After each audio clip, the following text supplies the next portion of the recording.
Is your good name? Anand Kishore, Lordship. Anand, you are IAS officer. Lordship. You don't know how, in what dress code you have to appear in the court. You have not attended Mashuri training. After your selection, you did not appear in Mashuri training school, IAS training school. Have you appeared or not? Lordship, we have appeared, but this is the dress that we appear in the High Court. Have they not told you how to appear in court? Sheelam परम भूषणम, चरित्र ही सबसे बड़ा आभूषण है। ये संस्कृति श्लोक Lal Bahadur Shastri National Academy of Administration की एक ऐसी दीवार पर लिखी है जिसे पढ़कर हमारे देश के सारे आईएएस ऑफिसर्स अपनी ट्रेनिंग शुरू करते हैं। They are the Samvedi police, trained impeccably in mind and body,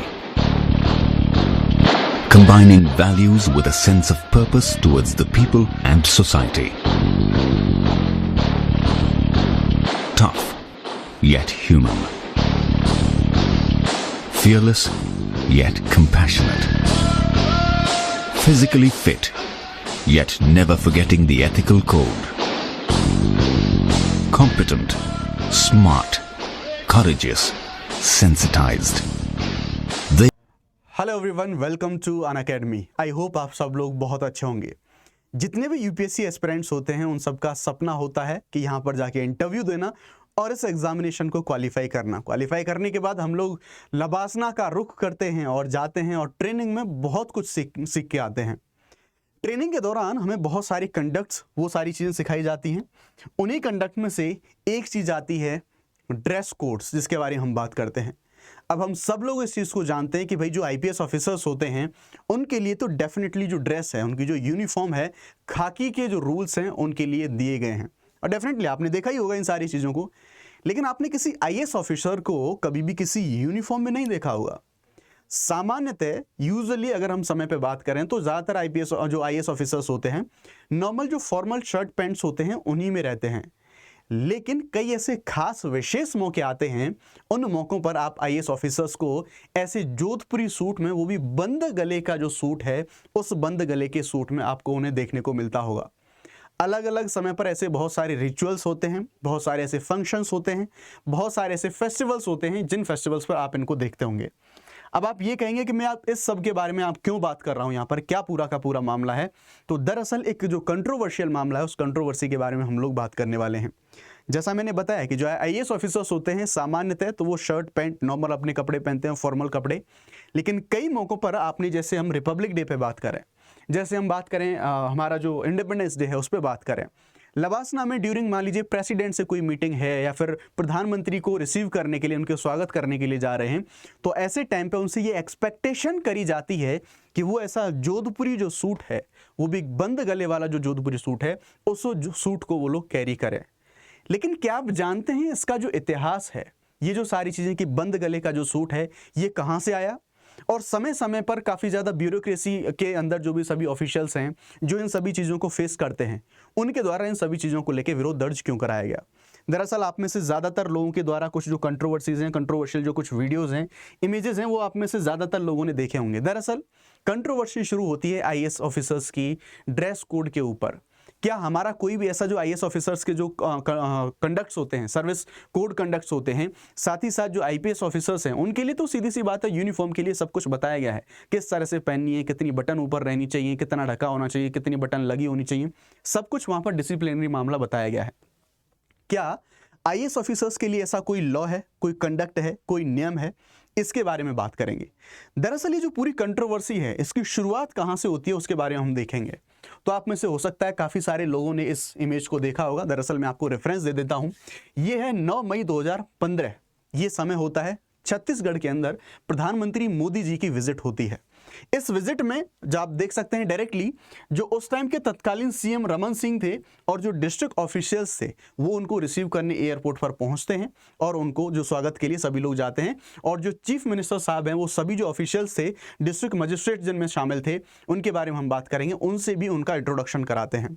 और यहीं से जो कंट्रोवर्सी है वो पूरी कंट्रोवर्सी जनरेट हो जाती है। आप में से ज्यादातर लोगों ने इस इमेज को देखा होगा, ये काफी ज्यादा वायरल इमेज से अपने टाइम पर, काफी सालों पुराना मामला है, लेकिन हाँ आज तक भी इन सारी चीजों के चर्चे होते हैं। प्रधानमंत्री जी को जब रिसीव करने सीएम साहब के साथ में गए थे आईएएस ऑफिसर, तो इस टाइम पर आप उनकी एक बार जो यूनिफॉर्म है इस पर नजर डालने की कोशिश कीजिए। अलग अलग लोगों के अलग अलग मत यहाँ पर देखने को मिले। कुछ लोगों का रिस्पॉन्स ये था कि भाई उनको एक जो ऑफिशियल जो जोधपुरी सूट वाला मामला है पूरा, उस कोड को उनको कैरी करना चाहिए था। लेकिन बड़ा क्वेश्चन मार्क है भारतीय परिस्थितियों के अनुकूल वो कितना है उस पर। आईएएस अमित कटारिया नाम है इनका, बस्तर के कलेक्टर थे उस टाइम पर, तत्कालीन समय पर जब ये सारी चीजें हुई थी। और आप जानते हैं यूपीएससी रैंक 18 इन्होंने अचीव करी थी। और साथ ही साथ इनकी जो एक और चीज है जिसके लिए काफी ज्यादा इनके बारे में बातचीत होती है, ऐसा कुछ सुनने में चीजें आती हैं कि उनके द्वारा जो सैलरी है 1 रुपये सैलरी पर वो काम करते हैं, अपनी वो सेवाएं देते हैं। एक ऐसा आईएएस ऑफिसर आप यहाँ पर ये भी देख सकते हैं कि जब वो पीएम मोदी जी से हाथ मिला रहे हैं तो ऐसी कंडीशन में उन्होंने जो चश्मा है वो भी लगाया हुआ है, जो एविएटर चश्मा है, जिस पर सारी जो चीजें हैं वो विवाद हुई। अब यहाँ से कुछ क्वेश्चन खड़े होते हैं, क्या एक आईएएस ऑफिसर्स को इस ड्रेस में प्रधानमंत्री से मिलना चाहिए? जैसे चश्मा लगाया हुआ उस पर भी काफी कंट्रोवर्सीज हुई। कुछ लोगों ने बोला इवन यहां तक इनको नोटिस तक मिले, उनके बारे में आपको भी बताने वाला हूं। पूरा विवाद कैसा है क्रम के अनुसार मैं आपको बताऊंगा, और ये अकेला विवाद नहीं है, समय समय पर ऐसे कुछ जो विवाद हैं वो विवाद देखने को मिले। ये सारी चीजें हुई, उसके बाद अगले ही दिन यहां पर देखेंगे, यानी कि अगले 2-3 दिन बाद ही 9 तारीख का ये मामला है, फिर 13 तारीख के मामले। 13 तारीख के दिन इनको एक नोटिस मिलता है, नोटिस मिलता है राज्यपाल के कार्यालय की तरफ से इन्हें। और उस नोटिस में आप यहां पर देख सकते हैं, इस नोटिस में इन्हें जो कुछ ऐसी चीजों को लेकर आगाह किया जाता है, ड्रेस कोड से रिलेटेड जो कंट्रोवर्सीज हैं वो यहां से शुरू हो जाती हैं। देख सकते हैं यहां पर 9 मई 2015 को जगदलपुर में माननीय पीएम मोदी जी का आगमन हुआ। नियम के मुताबिक जिला कलेक्टर के रूप में आपने उनकी आगवानी करी, किंतु शासन के ध्यान में यह तथ्य आया है कि माननीय प्रधानमंत्री जी की आगवानी के दौरान आपने सही रश्मि पोशाक नहीं पहनी है, ये धूप का चश्मा लगाकर आपने आगवानी की है। आपका ये कृत्य the all India service conduct rule 1968, इसका जो क्लॉज 3(1) है, every member of the service shall all time maintain absolute integrity and devolution to duty and shall do nothing which is unbecoming of a member of the service, इसके विपरीत है। इस नियम का हवाला यहां पर दिया गया। इस नियम के बारे में हम जानेंगे कि क्या सच में किसी ड्रेस कोड से रिलेटेड कोई ऐसा नियम है कि यहाँ पर क्या लिखा हुआ है, और इसमें जो रश्मि पोशाक की बात करी गई है वो रश्मि पोशाक क्या है उसके बारे में बात करेंगे। यहाँ पर इनको जो एक वार्निंग दी गई कि आपके इस कृत्य के लिए राज्य शासन के द्वारा आपको सचेत किया जाता है कि इस प्रकार का कोई भी कृत्य भविष्य में ना करें जो अखिल भारतीय सेवा अधिकारी की गरिमा के अनुरूप ना हो। इनको ऐसा जो इनकी ड्रेस थी वैसी ड्रेस के ऊपर इनको जो है वो यहाँ पर इनको जो एक पूरा नोटिस है वो नोटिस मिला। अब ये सारी क्रियाविधियां हुई, उस समय पर इनका भी रिस्पॉन्स आता है। इन्होंने बोला भाई उस टाइम पर जब ये मोदी जी आए थे उस टाइम पे वहाँ, उन्होंने कहा कि उस टाइम पर वहाँ पर गर्मी बहुत ज़्यादा थी। छत्तीसगढ़ में गर्मी में ज़बरदस्त तरीका तापमान होता है, अभी ग्लोबल वार्मिंग के दौर में और गर्मियाँ बढ़ रही हैं, चिलचिलाती गर्मी थी। ऐसी कंडीशन में कोई एक ऑफिसर जो कि फील्ड पर काम कर रहा है वो बंद गले का कोट कैसे पहनेगा, कैसे वो सहज होकर काम कर पाएगा। चिलचिलाती धूप थी, आंखें जल रही थी, इसलिए आंखों को धूप से बचाने के लिए वो चश्मा उनके द्वारा पहना हुआ था। जब उनसे ऐसे क्वेश्चन हुए तो उनके द्वारा ऐसा बोला गया,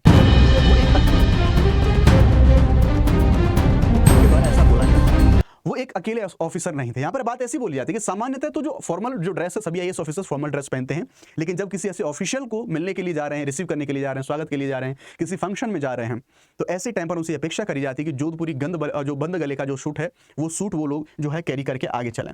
इसी प्रकार का एक और मामला होता है। यहाँ पर जाने के बस्तर जाने के बाद फिर प्रधानमंत्री जी का आगमन हम देखेंगे दंतेवाड़ा में होता है। सेम कंडीशन वहां पर होती है। यहाँ पर आप देख सकते हैं आईएएस केसी देव सेनापति इनका नाम था, उन्होंने भी इसी तरह से रिसीव उनको प्रधानमंत्री जी को किया। सेम कंडीशन सेम नोटिस इनके पास भी पहुंचा। आप उनका इमेज यहाँ पर देख सकते हैं, उनके द्वारा व्हाइट शर्ट और ब्लैक पैंट जो है पहना हुआ है, चमड़े के जूते नीचे पहने हुए थे, लेकिन स्टिल इसी प्रकार का नोटिस उनके पास पहुंचा। बस नोटिस में अंतर यह था कि पहले वाले इमेज में पहली वाली घटना में उन्होंने चश्मा लगाया हुआ था, यहाँ पर उन्होंने चश्मा नहीं लगाया, तो सिर्फ चश्मे वाली बात नहीं लिखी थी, लेकिन कंडक्ट्स का रूल्स का जो हवाला है वो भी यहाँ पर दिया गया। जब इनसे भी सवाल करेंगे तो उन्होंने भी यही बोला कि छत्तीसगढ़ के अंदर ऐसी कंडीशन है कि पहना नहीं जा सकता, सूट पहन के काम करना इतनी गर्मी में ये बहुत मुश्किल है, ऐसा पॉसिबल नहीं है। एक केस अकेला ऐसा नहीं है आईएएस के ड्रेस कोड से रिलेटेड। आप देख सकते हैं, आपने बहुत सारे वीडियोस ऐसे सोशल मीडिया पर देखे होंगे कि एक जज ने एक आईएएस ऑफिसर को डांट दिया, एक आईएएस ऑफिसर की हेकड़ी निकाल दी, सुना दिया। बहुत सारे ऐसे इमेजेस देखे होंगे आपने, बहुत सारे ऐसे अपने वीडियोस देखे होंगे। 2022 का पटना हाईकोर्ट का ये मामला है, आप यहाँ पर देख सकते हैं। दरअसल एक सुनवाई हो रही थी एक मामले में, और जज साहब के द्वारा यहाँ पर देखेंगे कि ये जो सुनवाई का जो रियल इमेज है, ये रियल इमेज आपको यहाँ पर देखने को मिलेगा। तो इस तरह से आईएएस चले गए थे पैंट शर्ट में नॉर्मली जो है प्रेजेंट होने कोर्ट के अंदर। तो जज साहब के द्वारा बड़ी नाराजगी यहाँ पर जाहिर करेगी, बोला कि आपको पता नहीं, लवासना वसना में आपको सिखाते नहीं कि किस तरह से कोर्ट के सामने पेश होना है। अगर एक आईएएस को आना है कोर्ट के अंदर तो किस तरह से पेश होना है आपको कोई सिखाता नहीं है। तो इस पर आईएएस ऑफिसर ने ये जवाब दिया कि सर हमें ऐसी कोई, आईपीएस के लिए ऐसे कंडक्ट हैं, आईपीएस के लिए ऐसे ड्रेस कोड हैं, लेकिन आईएएस के लिए तो ऐसा कोई नियम है ही नहीं कि हमें क्या पहन के कब कहाँ जाना, बस एक फॉर्मल, एक स्वच्छ और एक अनुशासन ड्रेस, वो वैसा बोला गया है। तो इस पर जज साहब और नाराज हुए। जज साहब ने बोला ऐसा है, नेक्स्ट टाइम से जब भी आओ कोर्ट के अंदर हियरिंग के लिए, जब भी नेक्स्ट टाइम से आओ, एटलीस्ट एक जो ब्लेजर है, एटलीस्ट एक ब्लेजर जरूर कैरी करके आना, वो 2 पीस हो 3 पीस हो वट एवर जो भी है, कम से कम एक जो ब्लेजर है वो ब्लेजर तो आपको यहाँ पर होना ही चाहिए। अब ये जो सारी चीजें हैं, सारी चीजें यहाँ पर जो कंट्रोवर्सीज हैं वो निकल के आई, बहुत सारी जो रिपोर्ट्स हैं वो छपी कि क्या जो इतनी सारी बातें बोली जा रही हैं, आईएएस के लिए कोई यूनिफॉर्म तय करी गई है, कहीं कोई ऐसा कानून है, कहीं कोई ऐसा नियम है जिसमें आईएएस क्या पोशाक पहनेंगे, क्या उनकी ड्रेस होगी, उन सभी चीजों के बारे में बोला गया। कुछ जो वर्किंग या फिर कुछ रिटायर्ड ऑफिशियल से ब्यूरोक्रेसी थी उनमें भी ये सारी चर्चा चलने लगी। तो यहाँ पर देखेंगे द प्रिंट की एक रिपोर्ट है, यहाँ पर ये छापा गया, बिहार की गर्मी में ब्लेजर सिविल सेवकों की पोशाक पर पटना हाईकोर्ट की फटकार ने ड्रेस कोड पर बहस फिर से शुरू कर दी। अभी जो पूरा मैंने मामला आपको दिखाया उसी मामले के बारे में यहाँ पर बातचीत करी जा रही है। दरअसल ये सारी चीज़ें जब जो ऑफिशियल्स हैं उनसे पूछी गई, या फिर जो सीनियर ऑफिशियल्स हैं या फिर रिटायर्ड ऑफिशियल्स हैं उनसे पूछी गई, तो चीज़ें जब ये निकल के आती हैं कि लवासना के अंदर जब इन ऑफिसर्स की ट्रेनिंग होती है तो दरअसल ऐसा कोई कानून नहीं है, लेकिन जब ट्रेनिंग होती है तो दरअसल उस टाइम पे एक गाइड बुक दी जाती है सभी ऑफिसर्स को, और उस गाइड बुक में कुछ चीज़ें लिखी होती हैं। वहाँ पर ये मेंशन होता है कि जब भी आप जो ड्रेस पहने, आपकी ड्रेस क्लीन होनी चाहिए, आपकी ड्रेस डिसेंट होनी चाहिए। अब जो बड़ा प्रश्न है वो बड़ा प्रश्न ये उठता है कि ये जो डिसेंट ड्रेस है इसकी परिभाषा क्या है। ये कहीं भी नहीं लिखा हुआ है कि एक ब्लेजर ही डिसेंट ड्रेस होगा और जो नॉर्मल फॉर्मल पैंट शर्ट हैं वो एक डिसेंट ड्रेस होंगे। ये डिसेंट ड्रेस जो टर्म है, इसकी डेफिनेशन को लेके, इसकी एक्सप्लेनेशन को लेके काफी ज्यादा जो सब्जेक्टिविटी है वो हमें यहाँ पर देखने को मिलती है। दरअसल इसी प्रकार की जब बातें और हुई तो आप देख सकते हैं crackdown for casual attire not a moral booster for IAS officials.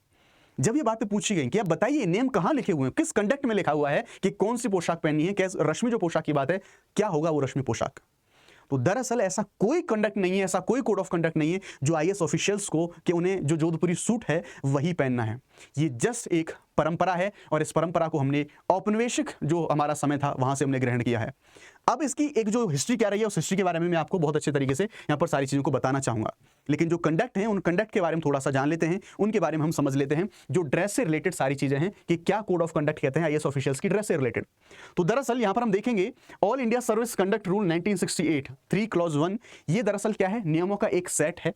ऐसा कोई काम नहीं जिससे नौकरी या फिर व्यक्ति की बदनामी हो, ऐसा ये क्लॉज कहता है जिस नोटिस का हवाला दिया गया था अभी जो मैंने आपको पढ़ के बताया था। ये साथ ही साथ ये भी बोला था कि जो सिविल सर्विस सर्वेंट होंगे, जो ऑफिशियल्स होंगे, वो ईमानदारी से काम करें, कोई ऐसा काम ना करें जिससे नौकरी की और उस पर्टिकुलर व्यक्ति की जो बदनामी है वो बदनामी हो। The Indian police service uniform rule 1954, ये दरअसल यहाँ पर ध्यान रखना इन सभी चीजों के बारे में बातचीत करी गई है, लेकिन ड्रेस कोड के बारे में कहीं भी कोई भी कैसी भी बातचीत आपको इन जो कोड्स हैं इनमें देखने को नहीं मिलेगी। लेकिन जो आईपीएस ऑफिशियल्स हैं उनके लिए डेफिनेटली जरूर ऐसी जो संहिता है, ऐसा कोड है, हमें देखने को मिलेगा। The Indian police service uniform rule 1954, यहाँ पर ड्रेस कोड बोला गया लेकिन सिर्फ ओनली आईपीएस ऑफिशियल्स के लिए। जब आईएएस ऑफिसर्स के लिए बाध्यता कोई है नहीं तो फिर क्यों उनको ड्रेस या फिर ऐसा जो जोधपुरी वो भी बंद गले का सूट, फिर चाहे क्लाइमेटिक कंडीशन कैसी भी हो, वहां का एनवायरमेंट कैसा भी हो, क्यों उनसे एक्सपेक्टेशन करी जाती है, उनके बारे में हम बात करते हैं। जैसा कि आईएएस ऑफिसर्स के द्वारा समय समय पर ऐसी चीजों को उठाया भी गया है। जब विवाद सामने निकल के आया तो उन्होंने कहा भाई ये सिर्फ परंपरा है, और ये जो परंपरा थी ये उस समय के आधार पर, वातावरण के आधार पर ये परंपरा बनी थी।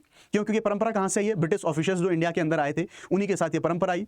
अब ब्रिटेन के जो ऑफिशियल्स होते थे, जो अधिकारी होते थे, वो तो अपनी क्लाइमेटिक कंडीशंस के अकॉर्डिंग उन्होंने ऐसी परंपरा बनाई थी कि वहां पर ठंडा मौसम है, वहां पर हम देखेंगे कि बंद गले का जो सूट है, लंबी जो ड्रेस है बूट के साथ में, तो उन्होंने अपनी समय और परिस्थितियों के अनुसार उन्होंने अपनी जैसा जो ड्रेस कोड है वो चूज किया। हम जानते हैं अब इंडिया में ऐसा पॉसिबल नहीं, क्योंकि इंडिया में आप लोग जानते हैं टेम्परेचर, जैसा मैंने एग्जांपल दिया, छत्तीसगढ़ जैसी जगह पे टेम्परेचर बहुत ज्यादा रहता है, तो गर्मी में सहजता के साथ में फील्ड पर काम करना इतना आसान नहीं है। ऐसे जोधपुरी सूट पहन के हमेशा उन सारी चीजों को लेकर तो काम बाधित भी हो सकता है, ऐसी चीजें भी हमें देखने को मिल सकती हैं। तो अब हम इससे ये जो पूरी कंट्रोवर्सीज होती हैं या फिर ये जो ड्रेस कोड को लेकर सारी बातें होती हैं, इनकी जो हिस्ट्री है उस हिस्ट्री को जानेंगे, उस हिस्ट्री को हम यहाँ पर समझने की कोशिश करेंगे कि ये जो आज भी आईएएस ऑफिशियल्स के द्वारा ये जिस तरह से जो बंद गले का जोधपुरी सूट पहन के जो आज भी इन रिचुअल्स को निभाया जाता है, इन सारी चीजों की शुरुआत कहाँ से होती है और इन सभी रिचुअल्स को, इन सभी परंपराओं को आज तक भी हम लोग यहाँ पर फॉलो कर रहे हैं। दरअसल जैसा मैंने कहा कि इससे हमने औपनिवेशिक अवधारणाओं को हमने यहाँ पर जो है अपनाया है। भारत जब उपनिवेश था ब्रिटेन का, ब्रिटिशर्स आए, शुरुआत में जो ईस्ट इंडिया कंपनी थी उसका शासन था। डायरेक्टली स्टार्टिंग में हम लोग जानते हैं 1858 के बाद डायरेक्टली क्राउन ने अपने हाथ में शासन लिया था। लेकिन उससे पहले जब कंपनी का शासन था तो जो कंपनी के कर्मचारी थे, कंपनी के जो ऑफिशियल्स थे, जो फोर्सेज में थे, वो ऐसी जो यूनिफॉर्म थी उनको पहनते थे। लेकिन ये जो यूनिफॉर्म थी, आप इस यूनिफॉर्म को देख सकते हैं यहाँ पर किस तरह से जो कलर है वो होता था। यहाँ पर चतुर्मुर्ग की पंख लगी रहती थी और एक विशेष प्रकार के जो यहाँ पर देखेंगे तलवार और टोपी, ये भी इनकी इस यूनिफॉर्म का हिस्सा था और समय के साथ मॉड्यूलेट होकर चेंज होकर इसी पैटर्न को हम आज तक भी फॉलो कर रहे हैं। लेकिन जैसा मैंने बताया, ये जो बंद गला है, ये जो जैसी ड्रेस है, ब्रिटेन में वहां पर टेम्परेचर कम होता है, ठंड ज्यादा होती है, तो उनके अनुसार ठीक है। लेकिन इंडिया के लिए तो आज के टाइम पर इतना रिलीवेंट नहीं है। औपनिवेशिक शासन के अपने जो ब्रिटिशर्स से वो लेके आए उसका आज तक हम इसको फॉलो कर रहे हैं, तो ये चीजें हमें देखने को मिलेंगी। ये जो ऑफिसर्स होते थे ईस्ट इंडिया कंपनी के, उनके लिए ड्रेस कोड आपने देखा और उसी को हम लोग यहाँ पर आज तक जो फॉलो करते आ रहे हैं। लेकिन उस टाइम पर जो ये ब्रिटिश जो ईस्ट इंडिया कंपनी थी, उसके जो ऑफिसर्स के लिए, अफसरों के लिए जो ड्रेस कोड होता था, ये सभी के लिए कंपलसरी नहीं था, सभी को ऐसी ड्रेस नहीं दी गई थी।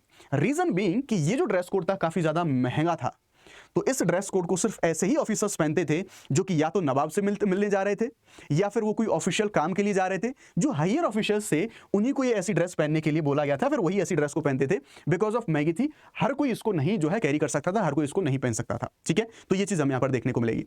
अब इन्हीं सभी चीजों को, अब देखिए, एक समय ऐसा आया कि ये जो ड्रेस थी, ये ड्रेस सत्ता का, शक्ति का, शौर्य का, बहुकाल का प्रतीक बन गई ये ड्रेस पहनना।